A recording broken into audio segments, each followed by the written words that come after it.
کۆنگرێسی ئەمریکا یاسایەکی گرنگ لە بەرژەوەندی عێراق دەردەکات.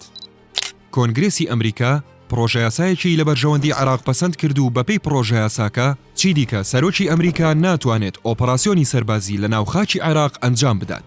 کۆنگرێسی ئەمریکا بە 261 دەنجی بەڵێ لە بەرامبەر 167 دەنجی نەخێر پرۆژە یاسای ڕێگەپێدانی بەرگری نیشتیمانی پەسەند کرد. بەوەش یاساکە ڕێگری دەکات لەوەی سەرۆکی ئەمریکا لەژێر هەر بیانوویەکدا بەبێ گەڕانەوە بۆ کۆنگرێسی ئەمریکا کردەوەی سەربازی لە عێراق ئەنجام بدات و دەسەڵاتی بڕیاردانی جەنگ دەگەڕێنێتەوە بۆ کۆنگرێس.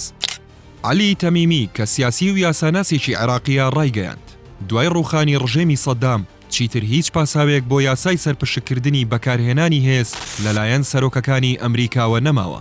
شیاوی باسە ئۆپەراسیۆنی ڕزگارکردنی کوێیت لە ساڵی 1991 و داگیرکردنی عێراق لە ساڵی 2003 و کوشتنی قاسم سولەیمانی لە 2020 هەمووی بەپێی یاسای سەرپشکردنی سەرۆکی ئەمریکا بوو بۆ بەکارهێنانی هێز و کردەی سەربازی لە عێراق.